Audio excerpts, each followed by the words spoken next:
Hola, aquí estamos en Un poco de todo con la doctora Lourdes Flores Nano, abogada, política y miembro del Partido Popular Cristiano. Encantada. Muchas gracias, feliz de estar con ustedes.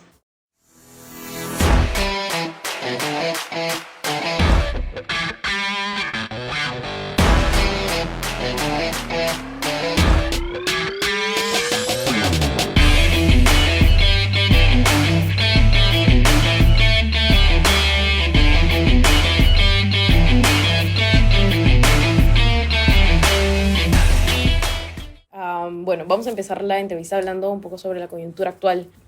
Principalmente lo que más preocupa en estos últimos días ha sido la amenaza a la libertad de expresión.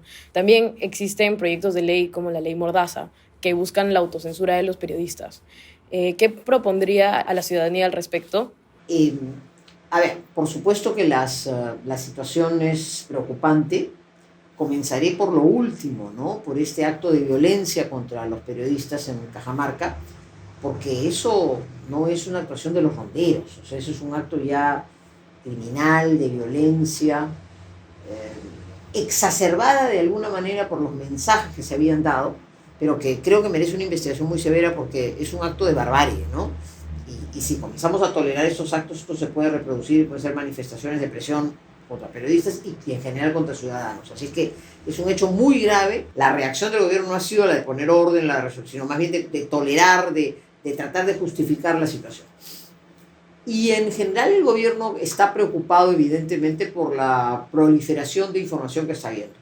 Creo que el proyecto de ley se equivoca en lo que pretende normar. Yo soy abogada y creo que efectivamente las investigaciones deben ser reservadas, pero esa información es la información que se maneja en una fiscalía o en un juzgado, que efectivamente hasta que no haya un juicio público debe ser reservada. Si se filtra, el problema no es el periodista que transmite, el problema es de por qué se filtró de esa entidad pública que tiene el deber de ser reservado.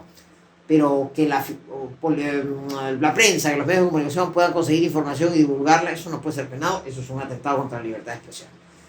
Y yo creo que en materia de libertad de expresión, más que normar, lo que hay que tener es una actitud, no hay que normar, hay que permitir que fluya la información, porque cuando comienzan los riesgos contra la libertad de expresión, ustedes no habían nacido, yo viví en la década de los 70 en el Perú, entonces claro, hay una oficina central de informaciones que te va definiendo qué es bueno y qué es malo, y cuando el derecho de los ciudadanos de ser informados se convierte en la potestad de un burócrata que decide qué pasa y qué no pasa, se cortó definitivamente la información, que es la garantía de una sociedad democrática.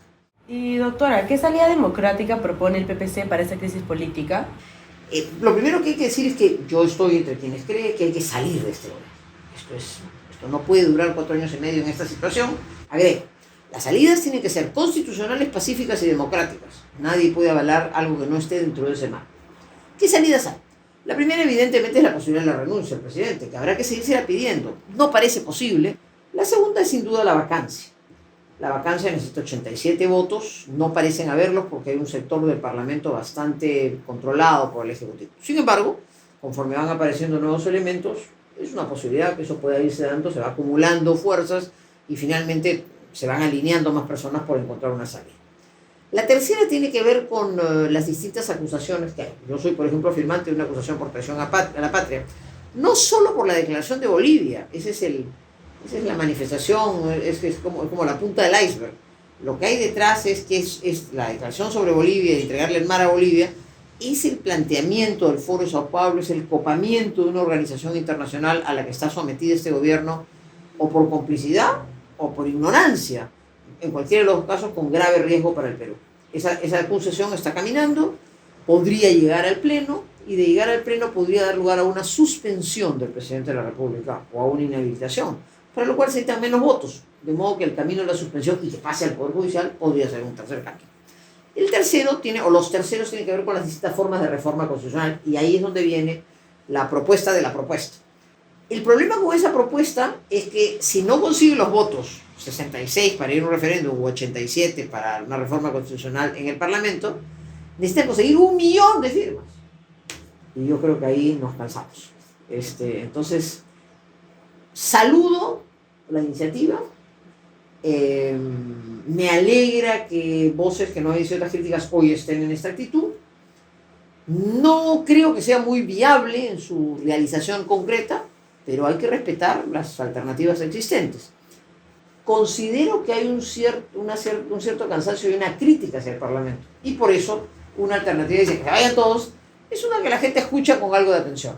Yo quiero ser consecuente con aquellos a quienes he apoyado, porque me parece que ese bastión democrático hay que preservarlo. Preferiría cualquiera de las alternativas que he dicho antes, pero la verdad sea dicha. Es un momento tan crítico para el Perú que yo digo que la salida mejor es la que tenga los votos. Así no podemos seguir 5 años, hay que encontrar una salida y repito una vez más, ¿cuál es la mejor salida? La que tenga los votos. Yo apoyaré la que pueda lograr un resultado. Ya hemos hablado bastante sobre los golpes a la democracia desde el lado de la izquierda. Sin embargo, es innegable que también hay golpes hacia la democracia de parte de la derecha, siendo el más fuerte de estos el momento en el que se empezó a clamar fraude durante las elecciones. Estás tocando directamente el corazón de una de las defensoras o propiciadoras o críticas del tema del fraude. Sí, mi pregunta básicamente busca saber su opinión. ¿Cómo no? Por supuesto. A ver, mi percepción, con unas firmas que en la pericias no eran válidas, con unas votaciones muy distorsionadas entre la primera y la segunda vuelta, varios análisis estadísticos así lo demostraban. Yo sí creo que hubo algún nivel de manipulación de eso. Pequeñas movidas en ciertos lugares y en ciertas mesas, que en un resultado de 40.000 votos es perfectamente posible que distorsionen el resultado electoral. ¿Qué pedíamos? Los que defendíamos, yo en concreto, que defendió esa causa, que se parara un minutito, una semana, 15 días, se hicieran las pericias, ni siquiera las pericias, que se pidieran los documentos de la RENIEC y chequeáramos las firmas, son firmas falsas, son firmas verdaderas, etc. Que se hiciera una pequeña auditoría, que controlara, que mirara, que analizara, para eso hay técnicos, la OEA mandó a Bolivia un equipo para hacer una auditoría. ¿Cuánto hubiera tomado esos 15 días? Al cabo de 15 días nos callaban la boca, señores, acá está, se demostró, se acababa la discusión. O no, o se confirmaba que la sospecha tenía algún asidero y se zanjaban las cosas. En el Perú suma eso que tú rompes el voto, entonces no hay forma de corroborar que ese voto que se puso en una cédula se trasladó luego al acta. De modo que yo sí creo, con toda sinceridad, no lo pudimos probar, no teníamos los elementos, además yo no puedo aparecer en primera parte, pero los que trabajaron en 48 horas las nulidades. Pero la respuesta de la autoridad electoral fue muy mala, no hay nada que hacer, no hay nada que mirar, acá, no.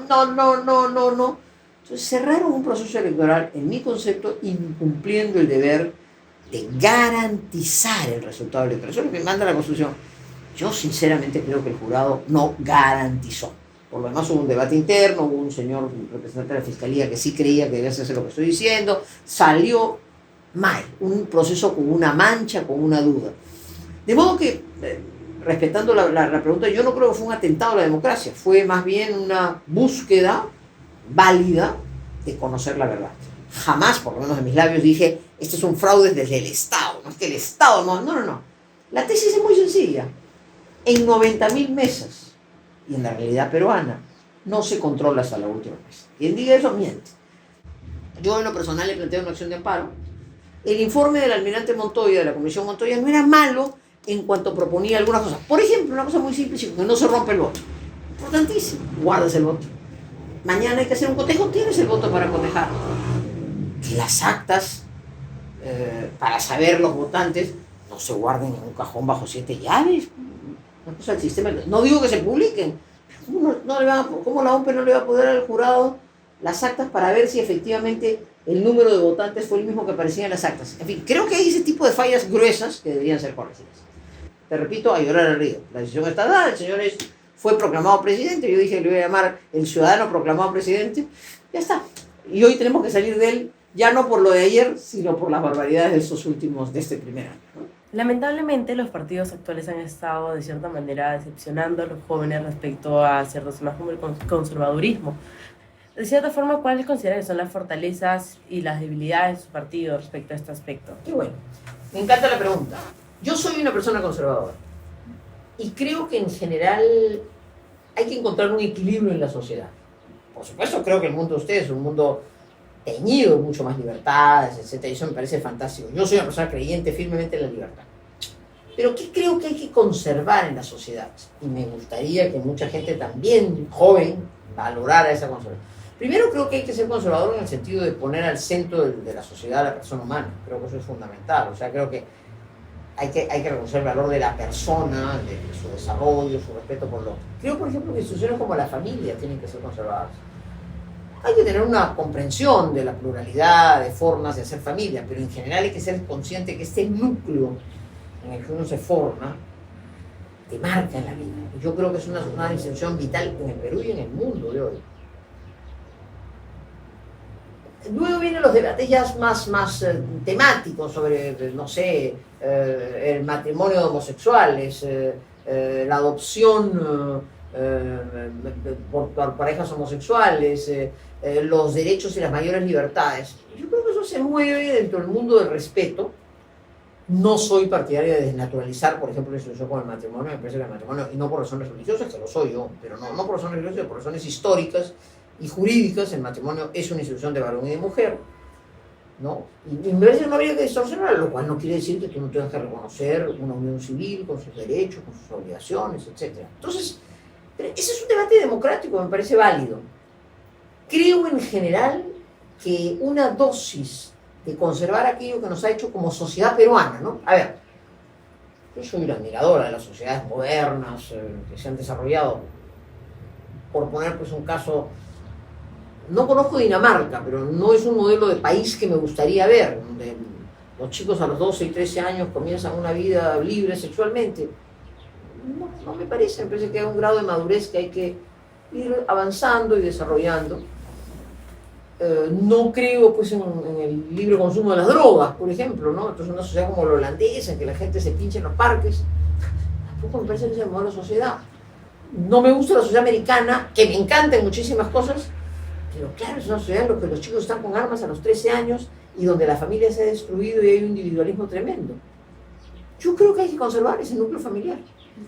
Creo que eso es importante, no por razones religiosas. Yo soy una persona católica, practicante, voy a misa todos los domingos, pero no es eso lo que me motiva.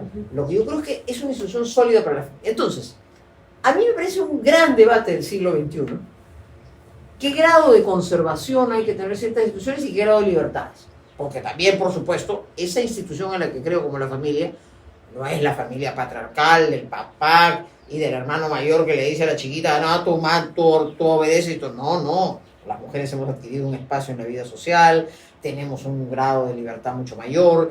El niño respecto de sus padres hoy día tiene una madurez, a su edad, por supuesto, de enfrentarse con, pero no hay que dejar de lado de ninguna manera la formación del padre, de la madre, respetando incluso momentos o situaciones de crisis que puedan haber. Entonces, creo que es un debate muy contemporáneo del Perú y del mundo.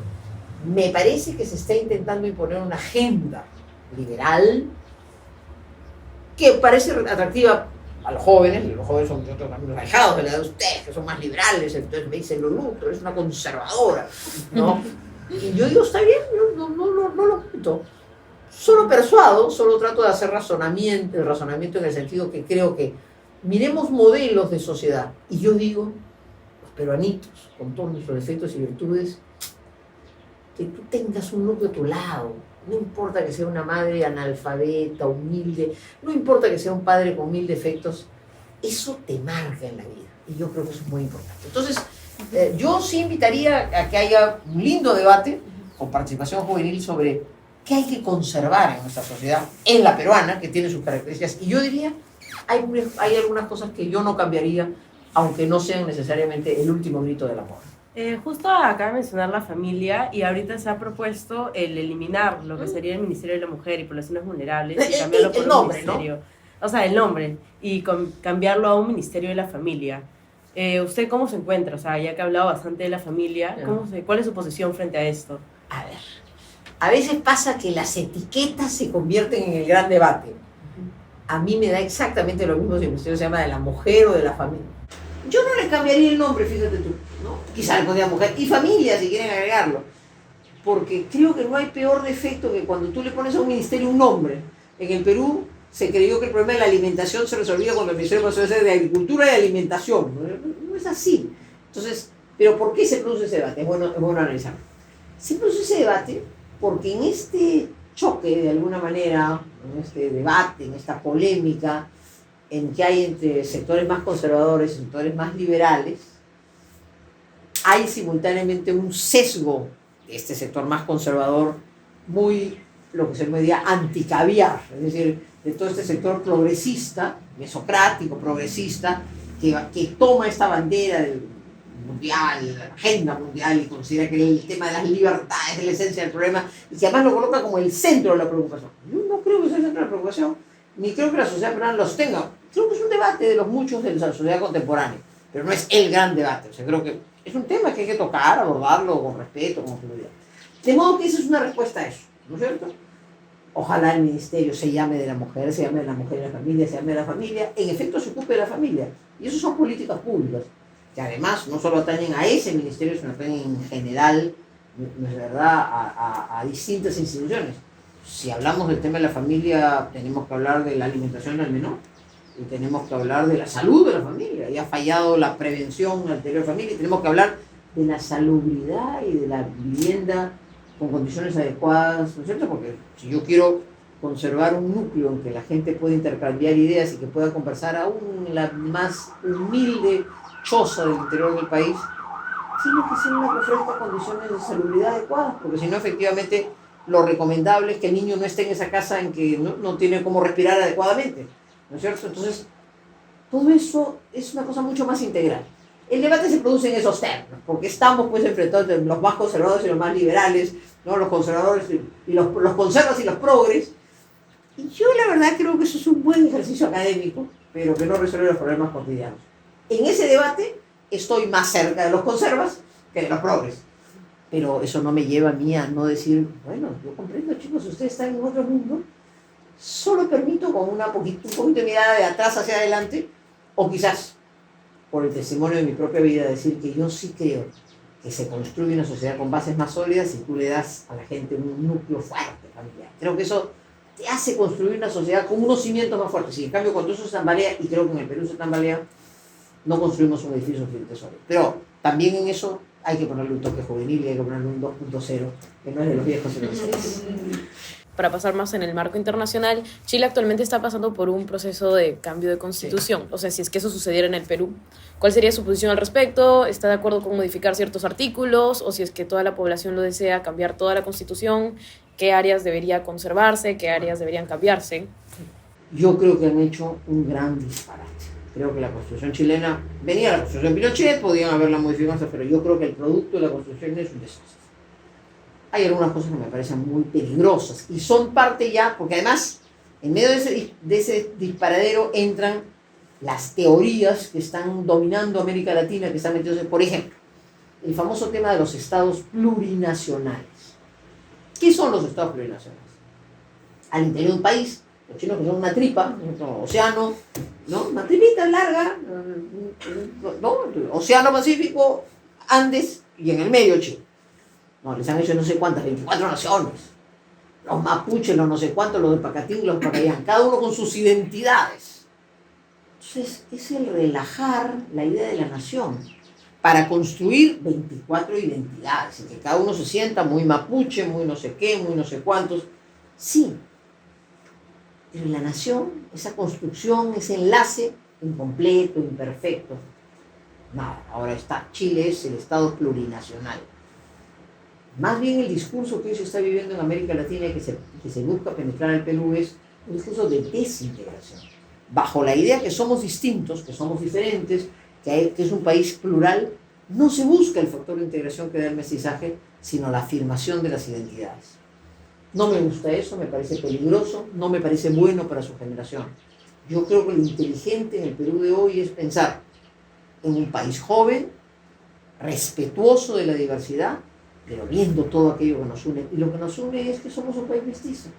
Es que somos un país en el que el migrante andino ha venido a la costa, el migrante selvático se ha desplazado a algunos lugares de la sierra y a la costa, han traído su propia cultura, hemos desarrollado una cultura chicha, todavía somos un país muy informal, pero hay una mezcla enriquecedora de la historia del Perú y del Perú de los últimos años. Reemplazarlo por las supuestas identidades y la perfección puritana de cada una de ellas, a mí me parece una destrucción del Perú. De modo que ese es el riesgo que yo creo de los procesos constituyentes, Además que en materia económica son una incertidumbre, sus reglas estatistas son fatales, en fin. Pero en una nación como la peruana construir más peruanidad, más identidad. No me parece que vayan las reformas constitucionales en esa línea y por eso yo me opongo tajantemente a una asamblea constituyente, que además, en las circunstancias peruanas, quiere ser control del poder. Vayamos a ver qué más quieren sacar como conejo, ¿no?, bajo la manga. En un gobierno que no puede administrar las cosas más elementales en un año, quieren ahora vendernos un nuevo país, una cosa refundacional. No, pues váyase a refundar lo que quieran en otro lugar, pero no nos fundan a los peruanos con su refundación. También al inicio mencionó de que Perú es uno de los pocos países que de cierta manera ha hecho su tarea, y lo cual significa también que ha tenido una economía bien estable y todo eso, pero también luego mencionó de que ha tenido, digamos, ciertos problemas en que no conoce, o sea, su potencial como país, como sociedad en sí. Entonces, ¿cree que eso también ha afectado en la crisis en la que estamos actualmente? Porque hubo bastantes, o sea, crisis de identidades en el interior del país que luego terminó sorprendiendo a, digamos, a los limeños, por así decirlo. Yo creo que en los últimos años indiscutiblemente hemos progresado. Bajó la pobreza extrema, bajó la pobreza, creció la clase media, avanzamos en una apertura hacia el mundo. O sea, creo que el resultado de 30 años de una orientación económica ordenada, de abrirnos al mundo, de propiciar la exportación de ciertos productos, de disminuir el tamaño del Estado, todo eso fue muy bueno para el Perú, pero insuficiente. No es una tarea completada, falta hacerla. De hecho, hemos tenido un Estado muy ineficiente, muy corrupto. ¿Cuándo se reveló todo eso? Por ejemplo, la pandemia, ¿no? O sea, ¿cómo es posible que un país que crecía al 9, al 7%, al 8%, que traía divisas, etcétera, de pronto no tuviera oxígeno, que la gente se muriera simplemente porque no podía respirar? Entonces, claro, tú que has visto, tú que has oído el mensaje que todo es una maravilla y de pronto tu pariente, tu padre, tu madre, tu hermano, tu primo no puede respirar y no hay una forma de ver. Es una cosa pues tremendamente, un shock tremendamente fuerte, ¿no? Entonces, claro, y si eso se suma que hubo una real corrupción y un discurso que además lo exacerbó, entonces ya, esas son las distancias que han habido frente al tema. ¿La solución es botar ese modelo a la basura y comenzar de nuevo? No.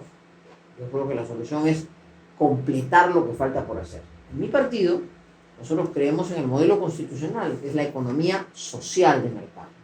La economía social de mercado fue un modelo usado en la Alemania de posguerra, en la Alemania destrozada, la señora Adenauer, que llama a unos expertos, miembros de una corriente liberal económica, que sin embargo dicen, no, la libertad por supuesto es fundamental. Sin embargo, también hace falta un Estado que regule, que impida los monopolios, que ponga los impuestos adecuados, que haga políticas públicas, que van en el ordoliberalismo. Yo creo en ese modelo. Tanto Estado, tanto mercado, o sea, tanta libertad como sea posible, y tanto Estado como sea necesario, complementarse. Una vez más, el complemento, no la radicalización. Me parece que por ahí hay que caminar y me preocupa mucho las voces radicales que van en dirección contraria. En vista de que el PPC no está participando en las elecciones municipales, ¿a quién apoya en todo caso? No lo tengo todavía, porque además a mí me hubiera gustado que no tuviéramos 4 o 5 opciones, que se hubieran juntado. De modo que esperaré más próximo y apoyaré a quien esté en esa alternativa. No apoyaré a quienes he visto cercanos al gobierno, quienes creo que han sido, en fin, le han hecho el juego al gobierno y no han marcado distancia de cosas que son importantes. Es que para mí, por lo menos en misma, sí va a ser una elección bien política. Voy a elegir a un candidato que sea una alternativa, un opositor, por supuesto con ideas claras y una alternativa al gobierno, y de ninguna manera respaldaré a alguien que he visto próximo o incapaz de ser crítico frente al gobierno.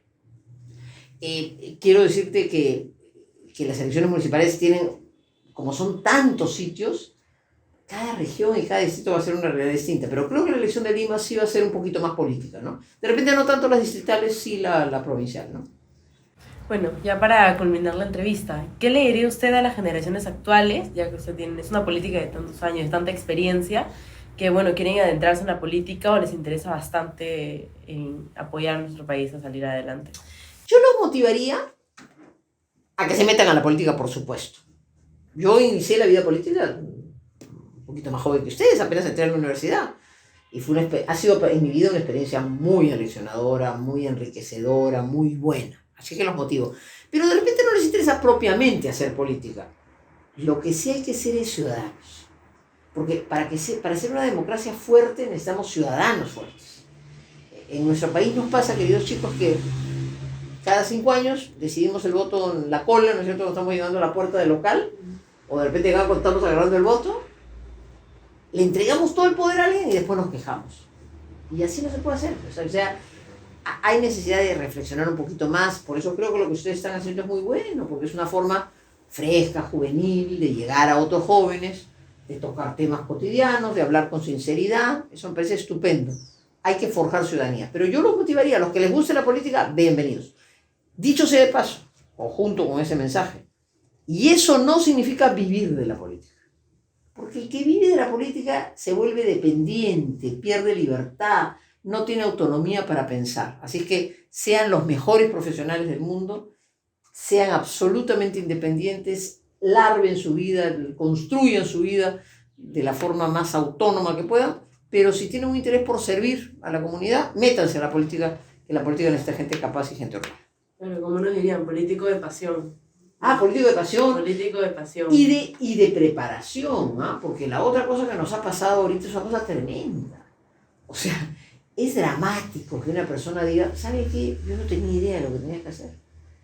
Estoy aprendiendo, es el bebito que está caminando, después de 9 meses estamos caminando y no nos dejan parar. Es que en Perú no es un tubo de ensayo de experimentos, la gente tiene que llegar con preparación, razón por la cual, si tienen una vocación por servicio, si tienen una vocación por el servicio público, si tienen una vocación en general por hacer algo en sus vidas en un campo, hay que prepararnos. El mundo de ustedes es un mundo de conocimiento, pero de un conocimiento también mucho más accesible. Entonces es una maravilla. Hay que aprovecharlo, pero a los que les guste la política, vengan a la política, métanse un partido político, pongan su sangre joven, sean críticos, eso es maravilloso. Y prepárense, porque yo creo que eso es lo que le va a dar al Perú una mejor alternativa. Al que no le guste la política y le gustaría el servicio público, venga. Sepa que un servidor público, un profesional que trabaja por eso, no se va a hacer millonario nunca. Si se millonario, duda. Pero puede tener una estabilidad, ¿no? Una carrera, porque yo creo que por eso la función pública es muy importante, la carrera, largo tiempo, preparándote y sirviendo honestamente en una vida que te da una cierta estabilidad. Y si quieren ser exitosos profesionales, empresarios, trabajadores, séanlo. Lo cual no quiere decir que descuiden su deber como ciudadanos. Así que creo que para preocuparnos por nuestro país hay sitio para todos en todos los lugares. Gracias por su respuesta, excelente consejo para los jóvenes y mucho gusto. Gracias por aceptar nuestra entrevista y estamos encantados de tenerla acá en un poco de todo. Al contrario, felicito a mis colegas, que sé que hay algunos abogados acá, y a los periodistas, si así son de estudiantes, imagínense cómo serán cuando tengan varios años en la cancha. Dios mío, hay que temblar. Muchas gracias, encantada de haber estado con ustedes. Libro que esté leyendo ahora. Acabo de terminar ayer Los Checas de Lima, que es una historia sobre un secuestro de un empresario. ¿Su libro favorito? De chica, El Profeta. López Aliaga o Jorge Montoya. Qué difícil. Los dos me caen bien, pero no necesariamente son mis elegidos. ¿Comida favorita? ¿Cómo no? Los tallarines verdes, los luscos. Ciudad del Perú. Me gusta Lima. ¿País que le falta conocer? Bastantes. Tengo ganas de conocer la India, por ejemplo. Un papa. Juan Pablo II. ¿Willex o Huayca? Williams. Susana Villarán. La conocí, la aprecio. Fui su rival, pero la aprecio. Alan García. Les diré lo que le puso en su epitafio. Fuimos rivales, fuimos aliados y aprendimos a ser amigos. Keiko Fujimori. Le tengo mucho aprecio, creo que ha madurado. ¿El PPC? El partido de toda mi vida. Y espero que un partido de futuro gobierno. Muchas gracias. Encantada.